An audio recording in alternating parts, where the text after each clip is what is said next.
देखो CPU 2017 पे हम लोग पहले फोकस करेंगे। 2017 में टोटल कितने 7 दिनों में हर एक दिन में मॉर्निंग और इवनिंग शिफ्ट के टाइम पे दो दो पेपर्स हुए हैं, यानी टोटल 14 पेपर्स हैं जिन्हें हमें अटेम्प्ट करना है।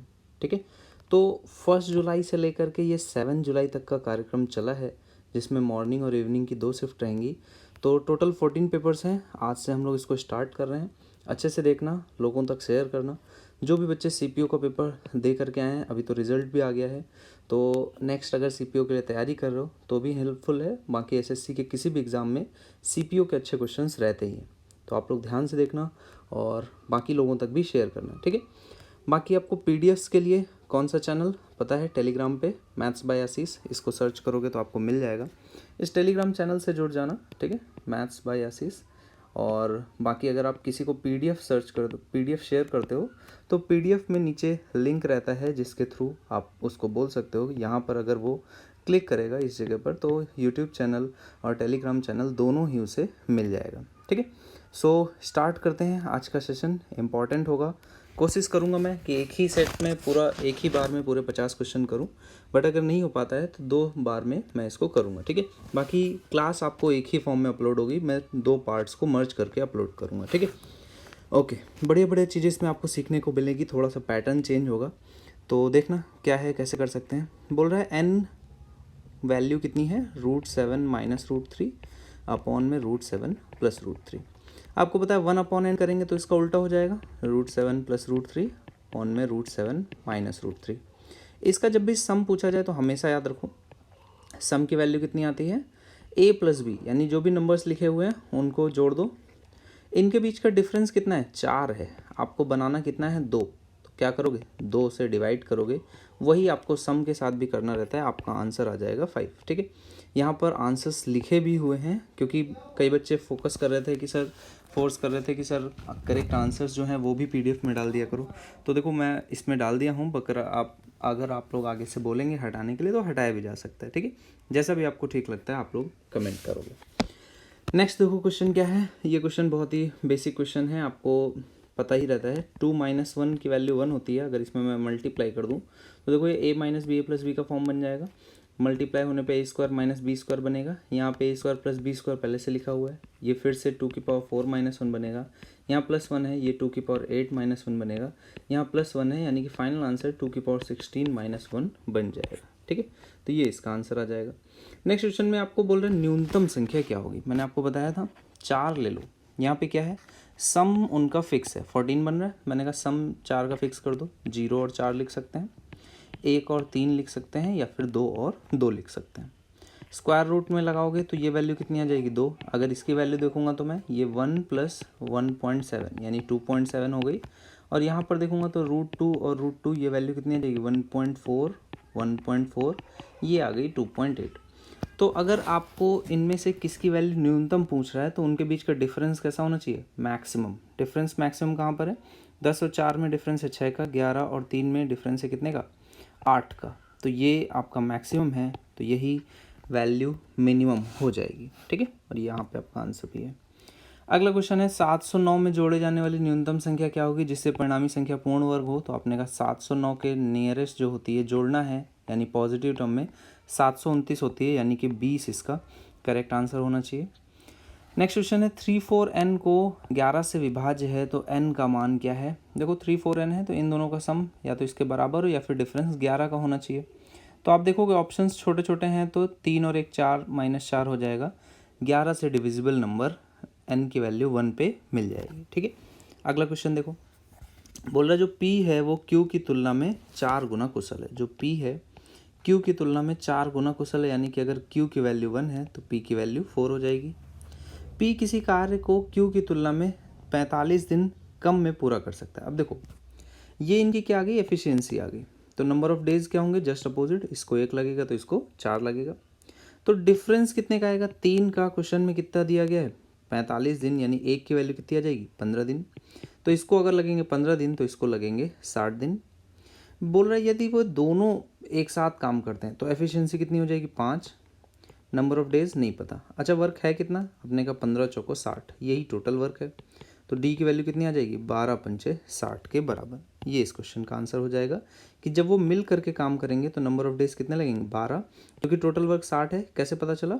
या तो ये 60 दिन लगते हैं जब एक एफिशिएंसी से होता है, या फिर 15 दिन लगते हैं जब 4 एफिशिएंसी से होता है। तो 15 गुणे 4 करोगे तो आपका टोटल वर्क आता जाएगा 60। ठीक है, अगला क्वेश्चन देखो।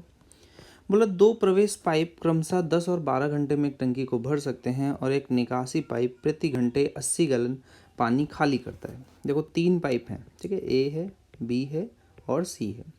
एक 10 घंटे भरता है, एक 12 घंटे में भर सकता है। सी जो है उसके बारे में बताया जा रहा है कि वो 80 गैलन, ठीक है, पानी खाली कर सकता है। एक साथ काम करके तीनों पाइप खाली टंकी को 20 घंटे में भर देते हैं। ओवरऑल क्या होता है, 20 घंटे में पॉजिटिवली काम हो जाता है। ये भी पॉजिटिव था, यहाँ भी ये निगेटिव है। अपने का टोटल वर्क मान लेते हैं, 10 12 20 है, 60 मान लें। ठीक है, तो अपने का ये 6 काम करता है, ये 5 काम करता है। तीनों के मिलने के बाद काम कितना होता है, अपने का 3 होता है। यहाँ पे कितना, 6 और 5 11 हो रहा था, यानी कि निगेटिव में काम कितना 8 हो रहा है। अब ये जो काम होता है ये पर यूनिट टाइम होता है, और यही आपका यहाँ पर दिया जाता है 80 गैलन कितना प्रति घंटे। तो आपने प्रति घंटे ही बात कर रहे थे, तो आपने का बिल्कुल परफेक्ट है। सिर्फ और सिर्फ 10 से गुणा किया गया है, तो यहाँ पर भी क्या करेंगे, सिर्फ और सिर्फ आपको 10 से गुणा कर देना है, आपका आंसर आ जाएगा। तो 600 गैलन ये टंकी क्या हो जाएगी, कैपेसिटी हो जाएगी, क्षमता हो जाएगी। और यही क्वेश्चन पूछ भी रहा है, 600 आपका करेक्ट आंसर हो जाएगा। 40% और 20% की दो क्रमिक छूट के बाद शुद्ध छूट कितनी होगी? तो देखो 40% मतलब 5 से 3 पे गए, 20% मतलब 1/5 यानी 5 से 4 पे गए। तो नेट डिस्काउंट आपने कितना दे दिया, 25 से 4 दिया 12, तो 13 का डिस्काउंट आपने दे दिया है। 13/25 ये कितना हो जाएगा, 100 से मल्टीप्लाई करोगे, 25 चौके 100, 13 चौको 52, तो 52 इसका करेक्ट आंसर हो जाएगा। ठीक है, अगले क्वेश्चन पे देखो क्या कह रहा है। एक वस्तु को 22% छूट के बाद 6552 में बेचा जाता है। आपको बताना है अंकित मूल्य क्या होगा। देखो 100 की चीज़ अगर होती तो 22 का डिस्काउंट दे देते, तो कितने पे सेल करते, 78 में। 50 की होती तो कितने पे हाफ कर दोगे, 39 में। तो 39 पे आपको वैल्यू दी गई 6552। कितने से गुणा किया गया, अगर 2 से गुणा करेंगे तो, अच्छा देखो यहाँ पर एक 0 है, ठीक है, यहाँ पर एक 5 है। 0 से तो मल्टीप्लाई होगा ही होगा, ठीक है, तो एक 0 तो रहना ही चाहिए, तो ये आंसर नहीं होगा। अब देखो यहाँ पे 5 है ना, तो 5 रहने वाला है, या तो 0 में कन्वर्ट हो जाएगा। तो आप देखो 9 के पहाड़े में 2 कब आता है, 9 के पहाड़े में 9 8 72, 8 पे आता है 2, है ना, 8 पे ही आ सकता है, और तो नहीं आएगा। तो आप क्या बोलोगे कि अगर यहाँ पर 8 में गुणा करने पर यूनिट डिजिट क्या होगी, 8 होगी, तो यहाँ पर जब मैं 8 से गुणा करूँगा तो ये 5 तो कन्वर्ट हो जाएगा किस में, 0 में, तो ये भी आंसर नहीं होगा, ये आंसर होना चाहिए। ठीक है, ये भी आंसर नहीं होगा, तो एक ही ऑप्शन बच रहा है और ये करेक्ट आंसर भी होगा। ठीक है, चलो, तो ये इस क्वेश्चन का राइट आंसर है। अगले क्वेश्चन पे आ जाओ। नेक्स्ट क्वेश्चन देखो, रेशियो का है, ए और बी का रेशियो कितना है, 3 और 2 का। बी और सी का कितना है, ये आपका है 2 और 3 का। तो ए बी सी का अगर रेशियो पूछा जाए 3 2 3 हो जाएगा, तो ये तो इजी क्वेश्चन था। नेक्स्ट क्वेश्चन देखो क्या बोल रहा है, रमन मनन और कमल भागीदार हैं। एक व्यापार में इस तरह से पार्टिसिपेट करते हैं कि रमन कुल मूल्य का 2/5, अगर टोटल 5 होता तो ये 2 लगाता है। मनन कुल मूल्य का 3/8, यानी कि अगर 8 होता है तो ये 3 लगाता है। तो 8 और 5 टोटल में कितना, 40 मान लो। तो ये 5 है तो ये 2 लगाता है, तो कितने से गुणा किया गया यहाँ पर, 8 पंचे 40, तो यहाँ पे भी 8 से गुणा हो जाएगा, 8 दूनी 16। यहाँ पे 5 से गुणा किया गया तो यहाँ पे भी 5 से गुणा हो जाएगा, तो ये कितना हो गया, 31 हो गया है। तो बचा हुआ 9 कौन लगाएगा, कमल लगाएगा। आपको बताना है क्रमशः रमन मनन और कमल के लाभ प्रतिशत का अनुपात। तो रमन मनन और कमल, तो यही इनके अनुपात हो जाएगा। जिस रेशियो में वो अमाउंट इन्वेस्ट करेंगे उसी रेशियो में ही उन्हें प्रॉफिट भी डिवाइड होगा। आपको बताना है पहली 19 प्राकृत संख्याओं के वर्गों का औसत। वर्गों का सम क्या होता है, n+1 2n+1, है ना, ये आपको पता होना चाहिए। स्क्वायर्स का सम होता है। तो अगर औसत पूछा जा रहा है तो n से ही डिवाइड कर देते हैं, तो यही आपका औसत आ जाएगा। 19 और 1 20, 19 दूनी 38 और 1 39, बटे में 6 है, यानी 2 और 3, 3 से डिवाइड कर दोगे 13, 2 से डिवाइड करोगे तो 130 इसका करेक्ट आंसर हो जाएगा। नेक्स्ट क्वेश्चन देखो क्या बोल रहा है, एक मैच में 5 खिलाड़ियों द्वारा बनाए गए रनों का औसत कितना है, 49 है। 5 खिलाड़ियों का औसत दिया गया है। आपको बताना है यदि रनों की संख्या 4 कितनी है तो पाँचवें खिलाड़ी ने कितने रन बनाए। तो एक तो तरीका है कि इसका आप सम कर लो और इसका 5 गुना कर दो, तो ये कितना आ जाएगा 250 में 5 कम 245, और इन सभी का सम कर लो तो ये कितना है 105 है, 60 और 20 80, और ये है 83, तो टोटल कितना आ जाएगा 187। तो बचा हुआ अमाउंट निकाल लोगे, यहाँ से 13 बच रहा है, यहाँ पे 45 बच रहा है, तो ये हो जाएगा 50, कितना हो जाएगा 58 आएगा कि 7 आएगा, आई थिंक 58 आ रहा है। 13 इधर बच रहा है 5, अच्छा 188 हो जाएगा, तो यहाँ पर आपका कितना 12 बचेगा, तो ये 57 हो जाएगा। दूसरा तरीका क्या है कि आपके पास ये पता है कि ये एवरेज है, एवरेज से आपको पता है डेविएशन कैसा होता है, 0 होता है, तो डेविएशन चेक कर लो। देखो यहाँ पे डेविएशन कितना है, माइनस में है 28 का, है ना, यहाँ पे कितने का है, प्लस में है आपका 13 का, यहाँ पे देखोगे तो माइनस में कितने का है 19 का, और यहाँ पर देखोगे तो प्लस में है कितने का 26 का। ठीक है, तो अब आप पॉजिटिव डेविएशन को देखोगे, 13 26 13 39 पॉजिटिव है, माइनस इसमें से घटा दोगे 19 घटाओगे तो कितना बचेगा 20 बचेगा, और यहाँ पे आपका प्लस का 20 है तो माइनस का ये आपका कितना आ जाएगा 8 आ जाएगा। तो यहाँ पर इन 4 की वजह से -8 का डेविएशन है, तो जो आखिरी नंबर होना चाहिए उसमें कितना +8 का डेविएशन होना चाहिए, तब जा करके नेट डेविएशन 0 हो पाएगा। तो 49 आपका एवरेज है, इसमें +8 का डेविएशन करोगे तो 47 आपका करेक्ट आंसर हो जाएगा। ठीक है, अगला क्वेश्चन देखो क्या बोल रहा है। एक आदमी ने 1 रुपये में 15 आम खरीदे, 1 रुपये में कितने आम बेचे जिससे कि 25% की हानि हुई। ठीक है, अब देखो आपको पता है अगर रुपए में बात करते तो सीधे से आप क्या कह सकते हैं कि 4 रुपये थे, तो अगर मैं इसको क्या करूं 3 रुपये कर दूं, ठीक है, तो हानि हो जाएगी 25% की। 4 रुपये का कोई चीज़ लूं और उसे 3 रुपये में बेच दूं, लेकिन वस्तुओं के केस में इसी रेशियो को जस्ट आप पलट देते हो। 3 वस्तुएं खरीद करके अगर आप 4 बेच देते हो तो भी आपको यही सेम एग्जैक्टली 25% की हानि होगी। ठीक है, तो अब देखो क्या है, 15 आम खरीदे हैं तो ये 15 हो जाएगा, तो कितने से अपने, अगर यहाँ पे वैल्यू कितनी है 5 है, तो यहाँ पे भी 5 से गुणा कर दोगे तो ये आपको बता देता है कि 20 आम आपको सेल करने पड़ेंगे। ठीक है, अगर आप कम उससे बेचते हो 15 से तब तो प्रॉफिट में हो, जब ज़्यादा बेचोगे तभी आप लॉस में आओगे। नेक्स्ट क्वेश्चन है, एक पंखे को 1900 रुपये में बेचने के लिए एक व्यक्ति को 5% हानि हुई, तो 20% लाभ अर्जित करने के लिए उसे पंखे को किस कीमत पे बेचना चाहिए। 5% मतलब 1/20 होता है, यानी कि 20 की चीज़ को उसने 19 पे बेचा, 1900 पे है, यानी कि आप कह सकते हो कि 2000 की उसकी कीमत हो गई। 20% का लाभ यानी कि कितना, 10% इसका कितना हो जाएगा, ये 200 हो जाएगा, 20% 400, तो उसे कितने पे बेचना चाहिए 2400 पे उसे सेल करना चाहिए। अगला क्वेश्चन बोल रहा है, यदि किसी संख्या का 40% 290 है, 40% मतलब 2/5, तो आपने कहा 2 की वैल्यू 290 हो गई, तो 1 की वैल्यू कितनी आ जाएगी 290/2, तो 5 की वैल्यू कितनी आ जाएगी 290 × 5/2।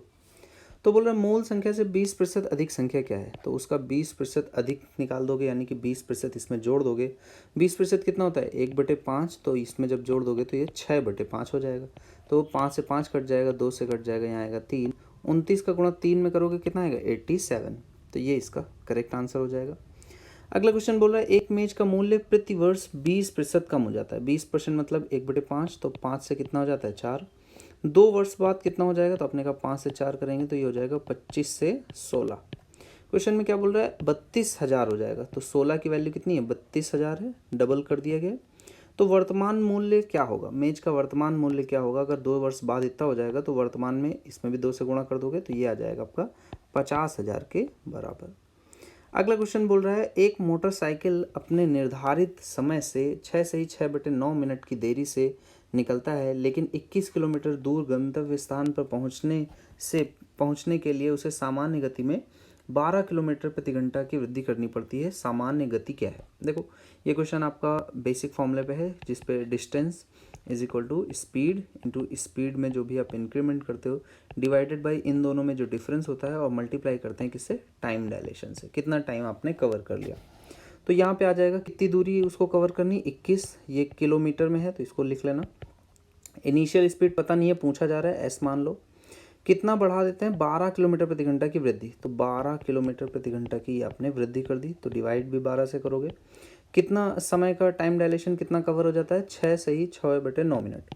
इसको आप घंटे में कन्वर्ट कर लोगे तो बेहतर रहेगा, 9 × 54, ये 60/9 9 मिनट है। इसको घंटे में कन्वर्ट करोगे, 60 से डिवाइड करोगे तो ये आ जाएगा 1/9 घंटा। ठीक है, अब देखो यहाँ पर ये वैल्यू आपकी बन जाएगी। इसको थोड़ा सा सॉल्व करेंगे तो आसानी से इसको कर ले जाओगे। देखो s है, s + 12 है, दो ऐसी संख्याएं हैं जिनमें 12 का अंतर है। अब यहाँ पे 12 और 9 है, इसको इस साइड ले आते हैं। देखो मैं ब्रेक कैसे कर रहा हूँ, 7 में, 3 में, 12 को लिख देते हैं 4 × 3 और 9 को एज इट इज़ रहने देते हैं। इस तरह से मैंने ब्रेक कर लिया। ठीक है, अब ऑप्शंस पे चलते हैं। मोटरसाइकिल की सामान्य गति देखो, अगर 28 में बनाता हूँ तो सामान्य गति 28 कैसे बन सकती है, 7 और 4 से बन सकती है, और कोई तरीका तो है नहीं। तो दूसरी गति कौन सी बनेगी, 9 × 27, 27 का गुणा 3 में करोगे 81। क्या अंतर 12 का आ रहा है, नहीं आ रहा है, ये आंसर नहीं होगा। 35 पे आ जाते हैं। 35 तो बन ही नहीं सकता है, तो ये आंसर नहीं होगा। अब देखो 35 बन ही नहीं सकता, पॉसिबल ही नहीं है। अब देखो आपको 42 अगर बनाना है तो 7 और 6 चाहिए होगा, तो एक 7 ले लेते हैं, एक 3 और एक 2 ले लेते हैं, तो एक 2 यहाँ पे बचेगा। 9 × 27, 27 का एक 2 जाएगा तो 54। तो आपने का 42 और दूसरा 54, अंतर कितने का है, 12 का है। ये आंसर हो सकता है। आगे चलते हैं। 64 अगर मैं बनाऊं, बन ही नहीं सकता, तो आप क्या बोलोगे कि सी पार्ट इस क्वेश्चन का राइट आंसर हो जाएगा। ठीक है, चलो अगले क्वेश्चन पे आ जाते हैं।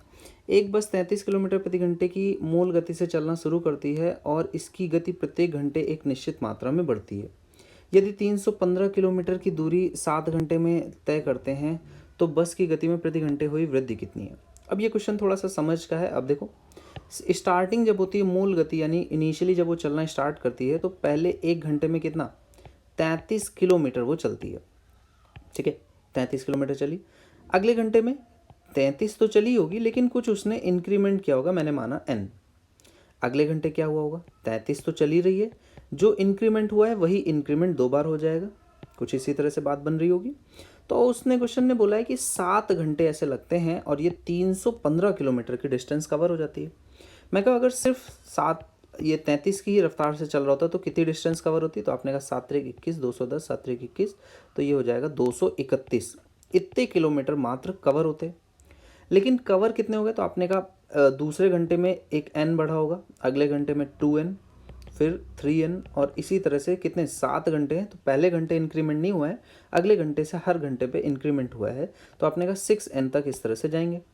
तो इसका सम आप कर लोगे, ये कितना आ जाएगा, n + 1/2, तो ये 6 और 7 42, 42/2, तो 21n इसका सम आ जाएगा। आप चाहो तो ऐसे जोड़ भी सकते हो, छोटी संख्याएं हैं, लेकिन अगर बहुत बड़ी होती तब क्या करते, तो इसलिए आपको तरीका भी पता होना चाहिए कि सिर्फ एक एक करके जोड़ने के बजाय डायरेक्ट फॉर्मूलाज भी आप यूज़ कर सकते हो। तो आपने बोला 21n एक्स्ट्रा चलेगा किससे, 231 से, और एक्स्ट्रा चला कितना है, देखो 315। तो यहाँ पर कितना एक्स्ट्रा चल गया, 70, और यहाँ पर इसमें जोड़ दोगे 14, तो ये 84 एक्स्ट्रा चला। 84 एक्स्ट्रा चला है, ये 21n के बराबर है हर बार अगर n इंक्रीमेंट होता है तो n की वैल्यू कितनी आ जाएगी, 4 के बराबर। ये इस क्वेश्चन का राइट आंसर हो जाएगा। ठीक है, थोड़ा सा कैलकुलेटिव क्वेश्चन है, इसको थोड़ा सा आपको कैलकुलेशन के लिए करना पड़ेगा, बाकी क्वेश्चन अच्छा है, इंपॉर्टेंट है, इस तरह के क्वेश्चन एग्जाम्स में आते हैं। नेक्स्ट क्वेश्चन देखो, प्रतिवर्ष 12% ब्याज की दर से 12,500 रुपये पर 2 वर्ष में चक्रवृद्धि ब्याज क्या होगा, ये आपको बताना है। 12,500 है, 12% की दर है, तो देखो भाई 12% अगर मैं इसका निकालूं तो कितना आ जाएगा, 2 1 का फॉर्मूला लगा लेते हैं। 2 1 के फॉर्मूले से देखो कितना हो जाएगा, इसका 12% कितना आएगा, तो परसेंट से 100 से 100 कट जाएगा, 125 में गुणा करोगे 12 से, या 250 में गुणा करोगे 6 से, या फिर 500 में गुणा करोगे 3 से, तो ये आ जाएगा 1500 के बराबर, है ना। तो ये तो आपका 1500 आ गया। अब इसका फिर से 12%, 15 × 12 180, तो ये आपका 180 आ जाएगा। तो 15 का गुणा 2 से करोगे तो 3000, और इसमें 1 से गुणा करोगे तो 3180 इसका करेक्ट आंसर हो जाएगा। ठीक, चलो अगले क्वेश्चन पे आ जाते हैं। नेक्स्ट क्वेश्चन बोल रहा है, वार्षिक रूप से संयोजित प्रतिवर्ष 20% की दर से 2 वर्ष तक एक राशि चक्रवृद्धि ब्याज पर उधार दी गई। यदि संयोजन अर्धवार्षिक रूप से किया जाता तो ब्याज 241 रुपये बढ़ जाता। उधार दी गई राशि रुपए में कितनी थी। ठीक है, 2 वर्ष तक आपने क्या किया है, चक्रवृद्धि ब्याज पर उधार दिया, तो 2 वर्ष में कितना हो गया, आपने बोला ये 2 और 1 का रेशियो हो जाता, कब, 20% की दर से। लेकिन अगर मैं अर्धवार्षिक रूप से कैलकुलेट करूंगा तो रेट परसेंट तो 10% हो जाएगा, और जो कैलकुलेशन हो जाएगी वो 4 वर्षों के लिए हो जाएगी, 4641 में ये कन्वर्ट हो जाएगा, है ना। तो आपको बताना उधार दी गई राशि कितनी है, और इन दोनों में जो डिफरेंस आएगा वो कितना दिया गया है, 241 बढ़ जाता है। अब देखो आप एक ऐसा नंबर ले लो जिस पे कि वैल्यू हम लोग गेस कर सकें इजीली। तो आपने कहा 4 वर्षों तक जाना है, तो मैं नंबर जो लेता हूँ वो 10,000 लेता हूँ। जैसे ही 10,000 लिया तो मुझे पता है कि यहाँ पर कितना हो जाएगा, तो ये एग्जैक्ट इतना ही बनता जाता है 4641। तो यहाँ पर जो ब्याज बनेगा अर्धवार्षिक रूप से वो बना 4,641। लेकिन जब मैं यहाँ पर देखूंगा तो कैलकुलेट करना पड़ेगा। देखो 20% है तो एक साल में इसका कितना आ जाएगा 2,000 रुपये। तो यहाँ पर आएगा 2,000, फिर से इसका 20% निकालोगे तो ये आएगा 400। तो देखो ये कितना आ जाएगा 4,400 रुपये, ये आपका ब्याज आएगा। अंतर देखो कितने का आया, अंतर आ गया आपका 241 का ही अंतर एग्जैक्टली आ गया। तो ये तो क्वेश्चन ऐसे ही सॉल्व हो गया।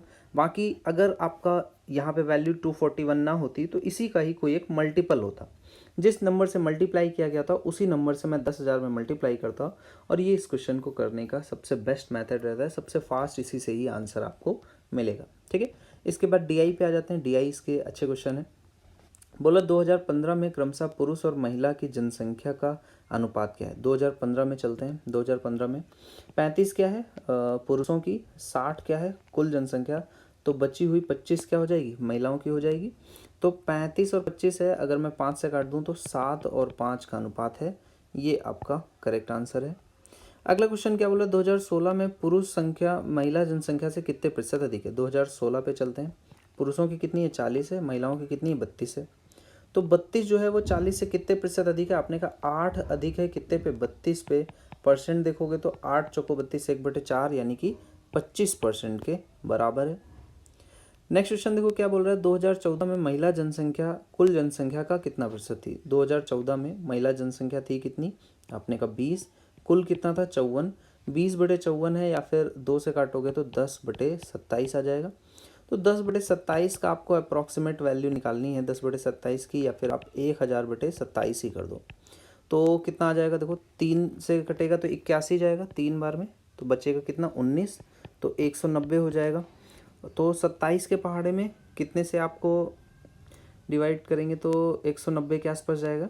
तो आई थिंक 3 के ऑप्शन में एक ही ऑप्शन ही है, तो इसके आगे कुछ सोचना ही नहीं, 37 आपका आंसर हो जाएगा। ठीक है, अगले क्वेश्चन पे आ जाते हैं। नेक्स्ट क्वेश्चन बोला 2015 में महिला की जनसंख्या 2014 में महिला जनसंख्या की कितनी प्रतिशत है। 2015 में महिला जनसंख्या कितनी है भाई, ये 25 है। 2014 में महिला जनसंख्या कितनी है 20 है। तो जो 25 है वो 20 की कितनी प्रतिशत है, तो ये आपका प्रतिशत आ जाएगा 20 पंचे 125। ठीक है, तो ये आपका 125 आंसर हो जाएगा। नेक्स्ट क्वेश्चन देखो क्या कह रहा है, एक समचतुर्भुज के विकर्णों की लंबाई 16 और 30 है, तो समचतुर्भुज की परिधि क्या होगी। देखो भाई समचतुर्भुज आप हमेशा रोम्बस है बना लोगे। रोम्बस की सारी भुजाएं बराबर होती हैं, जो डायगोनल्स होते हैं वो 90 डिग्री पर इंटरसेक्ट करते हैं और एक दूसरे को बाइसेक्ट करते हैं, इक्वल पार्ट्स में ब्रेक करते हैं। ठीक है, तो आपने क्या बोला कि अगर एक की 16 है तो आधी 8 हो जाएगी, एक की 30 है तो आधी 15 हो जाएगी। 8 15 क्योंकि ये परपेंडिकुलर होते हैं तो ये आपका क्या हो जाएगा 17 हो जाएगा। सभी भुजाएं बराबर होती हैं इसलिए 17 चौको 68 इसका क्या हो जाएगा परिधि हो जाएगी, पेरीमीटर हो जाएगी। नेक्स्ट क्वेश्चन है, दो शंकु के वक्र पृष्ठ का क्षेत्रफल का अनुपात। ठीक है, शंकु है, शंकु का वक्र पृष्ठ क्या होता है पाई आर एल। इनका रेशियो दिया गया है कितना पाई R2L2, ये 1 और 4 है। वक्र पृष्ठ के क्षेत्रफल का अनुपात 1 और 4 है। इनकी तिर्यक ऊंचाइयों का अनुपात कितना है 2 और 1, अगर ये 2 है तो ये 1 है। तो यहाँ से रेडियस का रेशियो आ जाएगा, ये कितना आ जाएगा R1 और R2 का ये वैल्यू हो जाएगी 1/8 के बराबर, तो ये आपका 1/8 हो जाएगा। ठीक है, अगला क्वेश्चन क्या है, एक अर्धगोले की त्रिज्या गोले की त्रिज्या की दोगुनी है। ठीक है, ये आपको बोल रहा है एक अर्धगोले की त्रिज्या जो है वो गोले की त्रिज्या की दोगुनी है। तो अर्धगोले की अगर मैं त्रिज्या लेना चाहूँ तो ये कितनी है, ये बोल रहा है आपको 2r लेनी है, जबकि एक जो गोला है उसकी त्रिज्या कितनी है r है।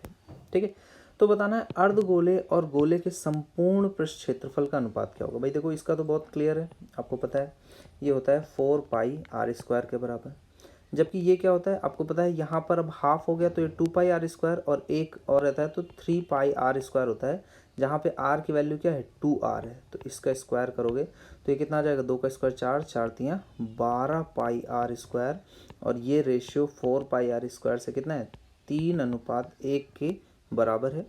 तो 3:1 will be the right answer. चलो अगले क्वेश्चन पे आ जाते हैं। 7 सेंटीमीटर आधार की त्रिज्या और 20 सेंटीमीटर लंबाई वाले एक ठोस बेलन को दो समान बेलन प्राप्त करने के लिए उसकी ऊंचाई से विभाजित किया जाता है। तो कहाँ से विभाजित करेंगे? 20 से विभाजित कर देंगे। संपूर्ण पृष्ठ के क्षेत्रफल में कुल कितने प्रतिशत की वृद्धि होगी? तो देखो भैया, आपका संपूर्ण पृष्ठ क्षेत्रफल है कितना, पहले वो निकाल लेते हैं। तो 7 सेंटीमीटर आधार त्रिज्या है, तो आपने कहा कि बेस का एरिया 154 हो जाएगा। डबल कर दोगे तो ये 308, तो बेस का एरिया हो गया। 2 पाई आर एच करोगे तो 2 पाई आर की वैल्यू 44, एच कितना है? 20 है, तो ये कितना आ जाएगा? 880। तो टोटल कितना है? 8 तियाँ 11 और ये हो जाएगा 88, 1188 है, ठीक है। 8 यहाँ पे 8 आ जाएगा, 8 3 11।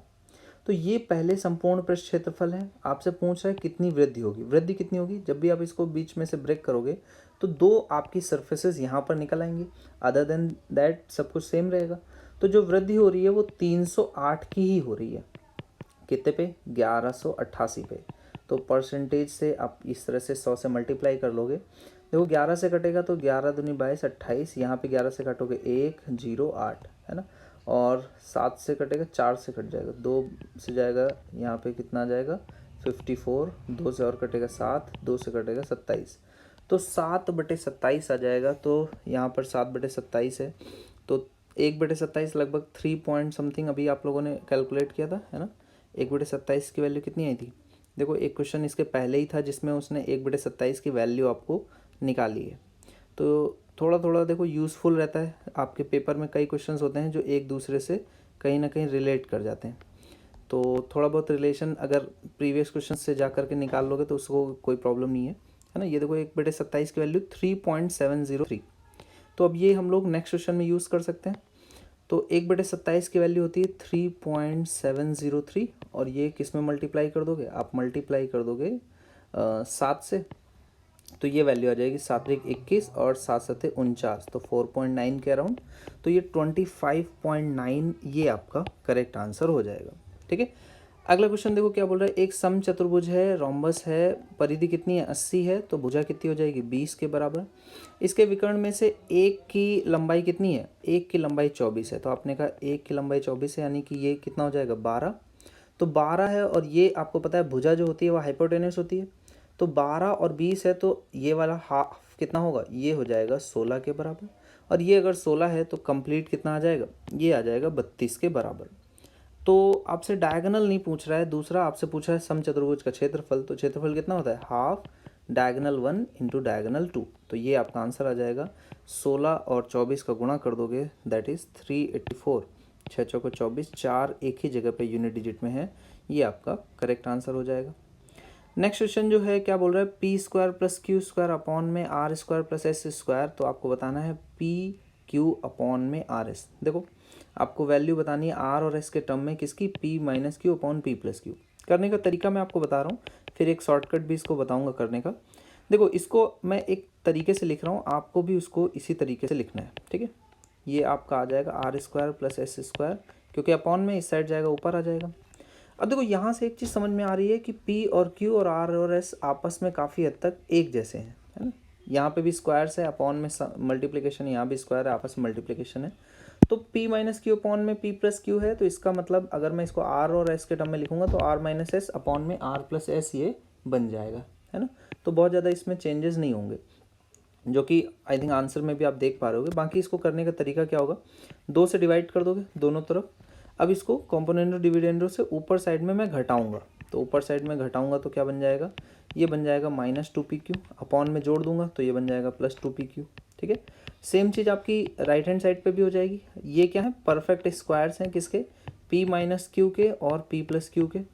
सेम चीज़ आपकी राइट हैंड साइड पे भी बन जाएगी। तो स्क्वायर रूट लेने पर यही चीज़ आपका आंसर में बन जाएगा, ठीक है। बट आप इसको बेटर रहेगा कि डायरेक्टली समझ गए हैं कि ये चीज़ें सिमिलर हैं, तो सिमिलर आंसर पे टिक कर दें, ना कि एग्ज़ाम में इसे प्रूफ करने के चक्कर में पड़े, ठीक है। चलो अगले क्वेश्चन पे आ जाते हैं। नेक्स्ट क्वेश्चन बोल रहा है कि एक्सप्रेशन जो है इसका ये 3x² - 4x + 1 से पूर्ण रूप से विभाज्य है, यानी कि अगर भाग पूरी तरह से चला जाता है तो उस केस में पी और क्यू का मान जो निकालना होगा वो कैसे करेंगे। देखो आपको ये पता है कि अगर कोई भी नंबर या कोई भी चीज़ जब कम्प्लीटली डिवाइड करती है, इट मीन्स कि अगर हम उसकी वैल्यू को इसमें पुट करते हैं तो ये ज़ीरो के बराबर आ जाना चाहिए, ठीक है। अब ये क्योंकि अपने आप में क्वाड्रेटिक इक्वेशन है तो आपको क्या करना पड़ेगा, पहले x के वैल्यूज़ निकालनी पड़ेगी। तो इसको सॉल्व करोगे 3x² हो जाएगा, -3x आएगा, -x+1 आ जाएगा। तो x के रूट क्या क्या हो जाएंगे, एक तो यहाँ से -1 कॉमन होगा तो x-1, यहाँ से 3x x-1, तो ये आ जाएगा 1 और 1/3, है ना। तो ये 1 और 1/3 इसके रूट्स आ गए। तो अब यहाँ पर इसको पुट करोगे, देखो जब 1 पुट करोगे तो एक इक्वेशन बन जाएगी, क्या बन जाएगी, p - 8 - q + 1 = 0। तो यहाँ से बनता है p - q बराबर में 7 के हो। तो p और q में 7 का डिफरेंस हो, देखो यहाँ 7 का डिफरेंस है, नहीं है, यहाँ भी नहीं है।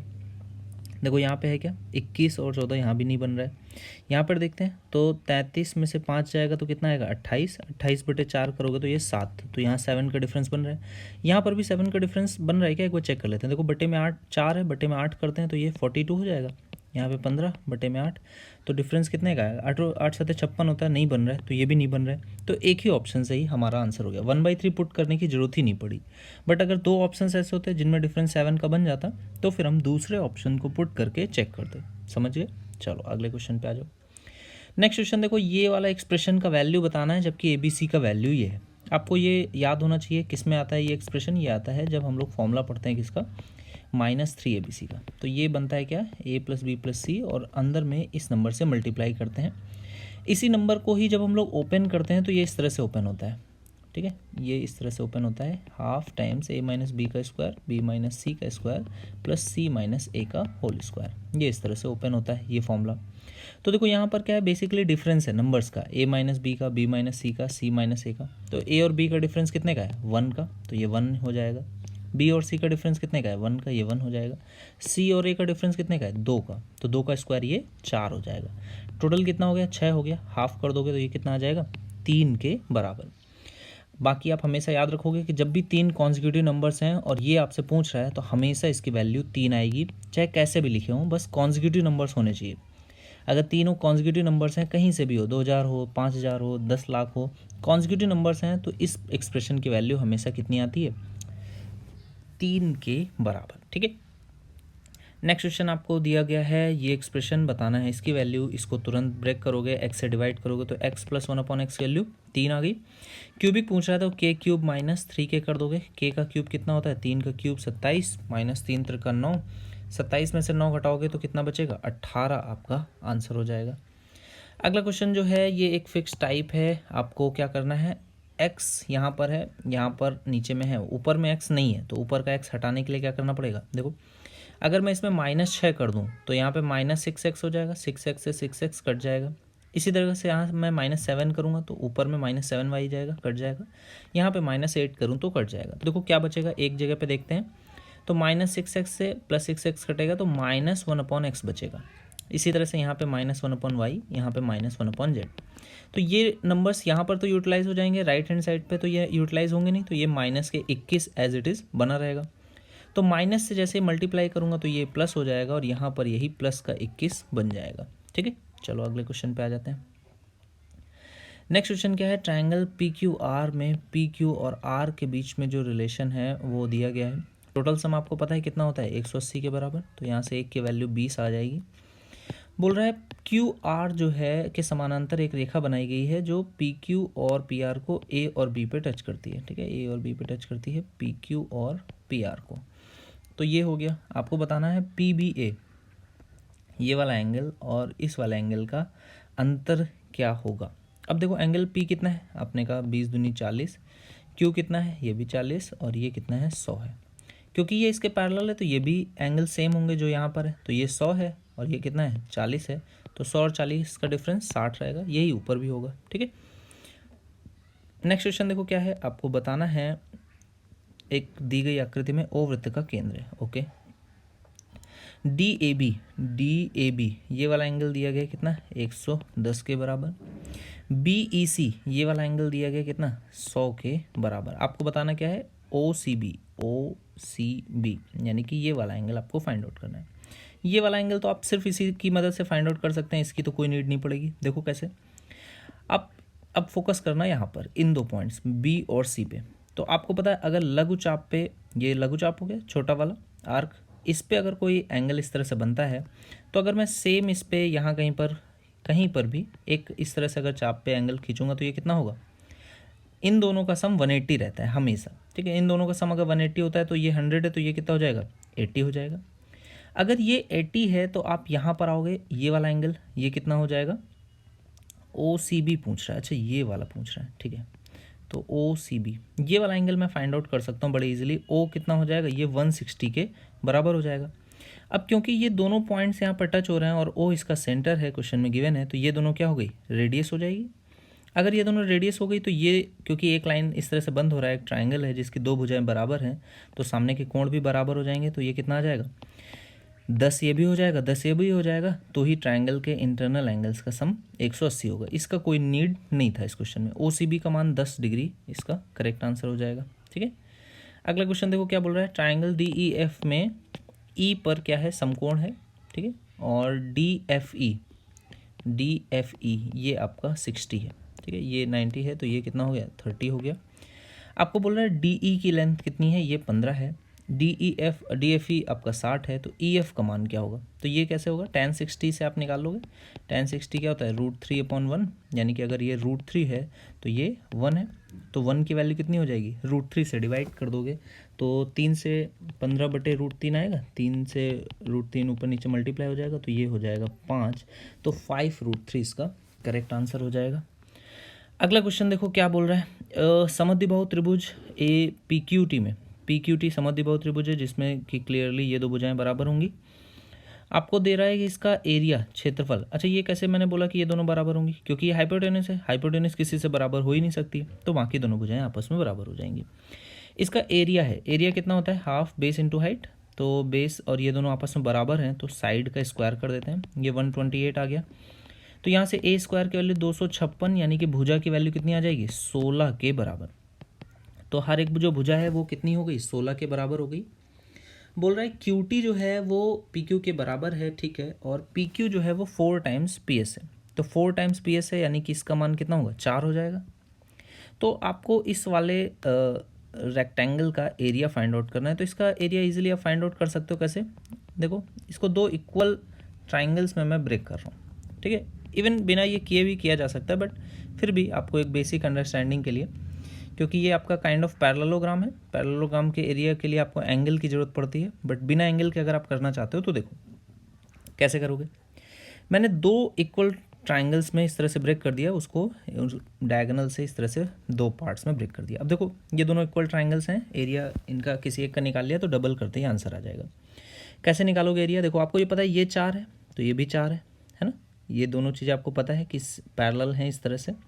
जो पी टी है वो क्या है, इस तरह से ये इसके पैरेलल है, तो ये सेम एंगल्स होंगे, तो ये भी आपका क्या है, इसी तरह से ही बन जाएगा, ठीक है। तो अगर ये आपका 4 है ये वाली वैल्यू, ठीक है, और इस ट्राइंगल पर फोकस करना है, ये जो पहले मैंने ड्रॉ किया था जिसको मैं ब्लू कर देता हूँ, तो ये जो ट्राइंगल है आपका, ठीक है, ये अब इसको देखोगे तो यहाँ पर देखो बेस कितना है, 4 है, और इस बेस से परपेंडिकुलर डिस्टेंस देखोगे तो ये कितनी आ जाएगी, 64 आ जाएगी। तो आपको एरिया पता क्या होता है, half base into perpendicular height, तो ये कितनी हो जाएगी, 16 हो जाएगी। ये इस हाफ ट्राइंगल का एरिया है, तो कंप्लीट ट्राइंगल का एरिया क्या हो जाएगा, जस्ट 2 से गुणा कर दोगे तो ये आपकी वैल्यू कितनी आ जाएगी, 64 के बराबर, ठीक है। इस तरह से कर सकते हो। बाकी एंगल के फॉर्म में भी आपका रहता ही है, साइन यहाँ पे, क्योंकि ये इक्विलैटरल ट्राइंगल था, तो ये सॉरी समद्विबाहु त्रिभुज था ना, आइसोसेलेस ट्राइंगल था, तो इस वजह से यहाँ पे ये 45 हो जाता, तो हाफ ए बी साइन 45, इस तरह से भी आप वैल्यू निकाल सकते थे, लेकिन उस केस में आपको इसकी वैल्यू निकालनी पड़ती, जो कि 16√2 आ जाती। उसमें भी प्रॉब्लम नहीं होता, हाफ नहीं होता, सॉरी ए बी साइन 45 है ना, ट्राइंगल के में हाफ आता है और पैरेललोग्राम में हाफ नहीं रहता, तो ये 64 क्वेश्चन ईजिली आप कर सकते थे। अगला क्वेश्चन देखो क्या है, अगला क्वेश्चन आपको बता रहा है बी डी जो है वो केंद्र ओ से गुजरती है, ए बी की लेंथ दी गई है, ए बी की लेंथ कितनी है, 12 है, और ए सी की लेंथ कितनी है, 8 है। अच्छा, तो ये सी डी की लेंथ निकाल सकते हो, कैसे निकालोगे, आपको पता है कि अगर इस तरह से यहाँ पे टी होता है और ये ए और बी होता है, ये पॉइंट पी होता है, तो इस पॉइंट से पी टी का स्क्वायर बराबर होता है पी ए PB के बराबर। तो यहाँ पर कर दोगे तो 12 का स्क्वायर आ जाएगा कितना 144, ये बराबर हो जाएगा AC यानी कि 8 और AD कितना होगा 8 + x मान लेते हैं। तो देखो 18 8 144 होता है, तो ये 18 आ गया। तो यहाँ से CD की वैल्यू कितनी आ गई, ये आ गई आपकी 10 के बराबर। टोटल वैल्यू कितनी हो जाएगी 18 के बराबर। AD की लेंथ आ गई 18। अच्छा देखो ये 12 है, ये कितनी आ गई 18 आ गई। क्वेश्चन आपसे क्या पूछा है, वृत्त की त्रिज्या बतानी है। अब देखो ये परपेंडिकुलर है, ये 12 है 18 है, देखो 6 से कॉमन लेकर के कुछ कट रहा है, 6 से काटोगे तो ये 2 आ गया, ये 3 आ गया। परपेंडिकुलर होने पर अगर यहाँ पर ये 3 है और 1 2 हो तो दूसरा क्या हो जाएगा, 3 का स्क्वायर 9, 9 में से 4 जाएगा तो कितना बचेगा √5 के बराबर। तो 6 √5 ये इसकी टोटल वैल्यू आ जाएगी। कैसे किया मैंने, देखो 6 कॉमन ले लिया, 12 और 18 में 6 कॉमन है, 2 और 3 है, तो 3 का स्क्वायर 9 - 4, तो यहाँ पे 5 रूट में 5 आना चाहिए था, 6 क्योंकि कॉमन था तो 6 से मल्टीप्लाई कर दिया, तो 6 √5 क्या आ गई टोटल लेंथ। लेकिन आपसे त्रिज्या पूछ रहा है तो ये 3 √5 के बराबर हो जाएगा। ठीक है, नेक्स्ट क्वेश्चन देखो क्या है, sec theta plus cosec theta बराबर, ये क्या लिखा हुआ सेक 90 माइनस सेक 90 माइनस करते हैं तो किसमें कॉसेक में जाता है, तो √2 कॉसेक थीटा। ठीक है, तो यहाँ पर √2 कॉसेक थीटा है, कॉसेक थीटा इस साइड आएगा तो √2 - 1 कॉसेक थीटा हो जाएगा। तो इस साइड में किसके बराबर है, सेक थीटा के बराबर। तो कॉसेक को क्या लिख सकते हैं 1/sin, तो साइन इस साइड चला जाएगा और अपॉन में इसको क्या हो जाएगा, ये कॉस हो जाएगा, है ना। तो ये वैल्यू आपकी आ जाएगी tan थीटा के बराबर। तो कॉट थीटा 1/√2 - 1 या फिर √2 + 1 के बराबर, क्योंकि ये तो tan थीटा हो गया। तो कॉट थीटा क्या हो जाता है 1/√2 - 1, कॉन्जुगेट से मल्टीप्लाई करोगे तो ये 1 बन जाएगा और ये वैल्यू आपका आंसर हो जाएगी। अगला क्वेश्चन अच्छा क्वेश्चन है, ये रिपीट हुआ है SSC में कई बार और CPO में भी कई बार रिपीट हो चुका है। देखो इस क्वेश्चन को, देखो आपको पता है कि cosec square theta minus cot square theta बराबर 1 होता है। ठीक, विच मीन्स कि अगर मैं cosec theta minus cot theta की वैल्यू लिखना चाहूँ तो वो 1 में cosec theta plus cot theta होती है। तो 1 में cosec theta plus cot theta का अगर स्क्वायर लिखा हुआ है तो इसको मैं cosec theta minus cot theta का स्क्वायर भी लिख सकता हूँ। अब cosec theta minus cot theta का स्क्वायर लिख सकते हैं और cosec theta minus cot theta को अगर मैं साइन और कॉस में ब्रेक करूंगा तो ये क्वेश्चन क्या हो जाएगा 1/sin माइनस कॉस अपॉन में साइन। ठीक है, या फिर मैं इसको क्या लिख सकता हूँ 1 - कॉस अपॉन में साइन थीटा। ठीक है, 1 - कॉस अपॉन में साइन थीटा, इसका स्क्वायर बन गया ये, है ना, क्योंकि स्क्वायर था पहले से। अब देखो यहाँ पर आपका क्वेश्चन आसान हो जाता है, बस ऑप्शंस को आपको मैच कराना है। देखो स्क्वायर है तो मैं इसको 2 बार लिख रहा हूँ, नीचे में साइन स्क्वायर थीटा है, इसको मैं 1 - कॉस स्क्वायर थीटा लिख सकता हूँ। 1 - कॉस स्क्वायर थीटा यानी कि 1 - कॉस थीटा और 1 + कॉस थीटा, तो 1 - कॉस थीटा एक कॉमन लेकर के कट जाएगा, ये पार्ट आपका आंसर आ जाएगा। ठीक है, कुछ लोग इसको थीटा की वैल्यूज़ पुट करके भी करते हैं, बिल्कुल आप कर सकते हो, कोई प्रॉब्लम नहीं है, बट कई बार ऐसा होता है कि फिर वो मैच कर जाती है ना, तो फिर बहुत दिक्कत होती है। तो ये क्वेश्चन थोड़ा सा सॉल्विंग पे बेस्ड है, इसको आप कर लो, अच्छा क्वेश्चन है, रिपीट हुआ है, कई बार रिपीट हुआ है। देखो साइन थीटा 1 कभी भी अगर बराबर है कॉस थीटा 2 के, विच मीन्स कि ये दोनों हमेशा कॉम्प्लीमेंट्री एंगल्स होंगे, इन दोनों का सम कितना होगा, इन दोनों का सम आपका 90 डिग्री के बराबर होगा। इसको क्या बोलते हैं पूरक कोण, है ना। तो ये आपका पूरक कोण होंगे, तो पूरक कोण का मतलब इन दोनों का सम 90 होना चाहिए। तो 50 और 20 70 80 81 प्लस थीटा बराबर 90। तो यहाँ से थीटा की वैल्यू कितनी आ जाएगी, ये आपकी आ जाएगी 9 डिग्री के बराबर। आपसे कॉस 5 थीटा की वैल्यू पूछा 9×45, कॉस 45 यानी कि 1/√2 के बराबर, ये इसका करेक्ट आंसर हो जाएगा। नेक्स्ट क्वेश्चन पे आ जाते हैं। अगला क्वेश्चन देखो क्या कह रहा है, एक्स साइन थीटा का मान दिया है, एक्स कॉस थीटा का मान दिया है, स्क्वायर करके ऐड करोगे तो साइन स्क्वायर थीटा और कॉस स्क्वायर थीटा तो 1 हो जाएगा। तो एक्स स्क्वायर की वैल्यू कितनी आ जाएगी 5/2 कॉमन है, तो इसका कॉमन ले लेते हैं। √3 और 1, तो √3 का स्क्वायर 3 और 1 का स्क्वायर 1, तो यहाँ से एक्स की वैल्यू कितनी आ जाएगी 5/2 × 2, तो यहाँ पे 2 से 2 कट जाएगा, तो एक्स का मान कितना आ जाएगा 5।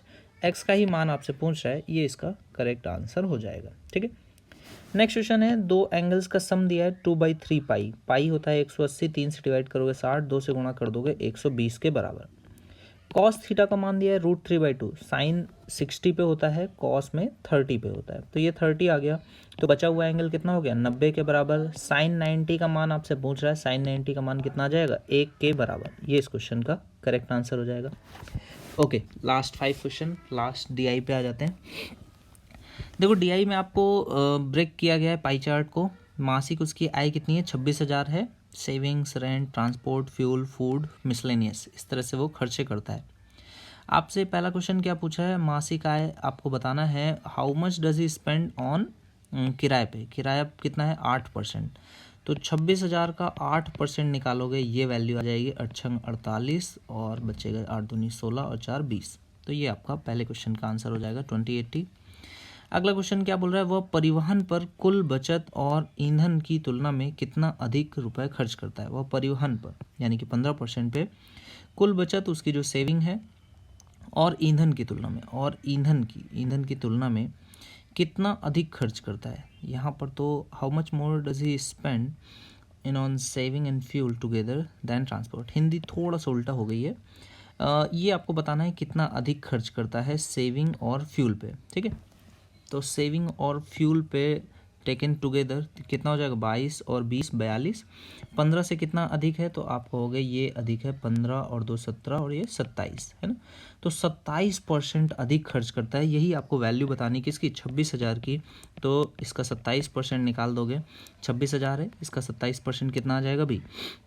देखो एक जीरो तो रहने वाला है, 7×42 से 2 आएगा, यूनिट डिजिट दो जगहों पर है ना। तो फर्दर क्या कर सकते हैं, 9 का मल्टीपल होगा क्योंकि ये 27 है, तो 9 का मल्टीपल ये तो है 8 4 12 और 2 14, ये 9 का मल्टीपल नहीं है। तो एक ही ऑप्शन थर्ड आपका करेक्ट आंसर हो जाएगा। अगला क्वेश्चन बोल रहा है, अगर उसकी आय 22,000 होती तो उसने विविध पर कितना कम खर्च किया होता। विविध पर किया हुआ खर्च कितना है, मिसलेनियस पे 17%। पहले वो कितना 260 का 17% खर्च करता, लेकिन अगर 22,000 होती तो 220 का 17% खर्च करता। तो कितनी कमी आती यही आपको बताना है। तो कितने की कमी आएगी, 40 की कमी आएगी। 17 से गुणा कर दोगे, 17 चौको 68 यानी कि 680 ये कम खर्च करता, ठीक है। अगला क्वेश्चन क्या बोल रहा है, वह अपनी बचत का 65% सोना खरीदने में खर्च कर देता है। बचत कितनी है, 22%, उसका भी 65% वो क्या करता है, सोना खरीदने में खर्च करता है। तो वह सोने पर कितना खर्च करता है। तो बेसिकली देखो 22% निकालोगे ये, 65% निकालोगे ये, किसका, 26,000 का। तो ये आप कैलकुलेट करोगे, 2 जीरो से 2 जीरो, 1 जीरो से 1 जीरो कटेगा, 5 से काटोगे तो ये आएगा 13, 5 से काटोगे 2, 2 से काटोगे ये आ जाएगा 11। तो आपको इस नंबर की वैल्यू निकालनी है। तो 26 है, 13 है, 13 का स्क्वायर 169, उसमें 2 से गुणा कर दो और उसमें 11 से, 9 दूनी 18। तो 8 यूनिट डिजिट में एक ही ऑप्शन में है, ये इसका करेक्ट आंसर हो जाएगा। अगला क्वेश्चन देखो क्या बोल रहा है, बचत, किराया और ईंधन पर कुल खर्च, ठीक है। आपकी बचत, किराया और ईंधन पे ये जो कुल खर्च है आपको बताना है औसत और भोजन, परिवहन और बचत पर कुल औसत, ठीक है। What will be the approximate difference between average expenditure on saving, rent and fuel and average expenditure on food, transport और सेविंग। सेविंग जो है वो दोनों में ही लेनी है, ठीक है। तो देखो भाई, सेविंग, रेंट और फ्यूल, सेविंग, रेंट और फ्यूल का सम करोगे तो 22 और 8 30, 30 और 20 50। एवरेज निकालोगे तो 50/3 आ गया। और किसका एवरेज निकालना है, फूड, ट्रांसपोर्ट और सेविंग। फूड, ट्रांसपोर्ट और सेविंग। तो देखो 22 और यहाँ पर 18 देख लोगे तो ये 40 हो गया। 40 और 15 कितना हो गया, ये हो गया आपका 55 के बराबर। बटे में 3 करोगे तो ये आपको क्या बताना है, डिफरेंस बताना है। तो अप्रॉक्सीमेट डिफरेंस कितना आ गया, 5/3% का। 5/3% किसका, 26,000 का। तो डिवाइड कर दोगे 100 से, ये परसेंटेज हट जाएगा, ये जीरो कट जाएगा। देखो 3 से कटेगा तो है नहीं, तो लगभग आपको बताना है, ठीक है। तो लगभग की वैल्यू निकाल लेते हैं। 26 है, 2 से गुणा कर दोगे तो ये कितना हो जाएगा, 1300। 1300/3 है, 3 से काट दोगे, 4 3 12, 4 सभी में है ना। तो 1 बचेगा, 10 हो जाएगा, 3 बढ़ जाएगा 9, 1 बचेगा फिर से। तो 433.33 ये इसका आंसर होगा। ए पार्ट इसका करेक्ट आंसर हो जाएगा। क्लियर है। तो ये आपका सीपीओ का पेपर था, कौन सा, 1 जुलाई मॉर्निंग शिफ्ट का हम लोगों ने कंप्लीट किया है। प्लीज़ अपने फ्रेंड्स के साथ भी शेयर करो और कंप्लीट वीडियो को देखिए।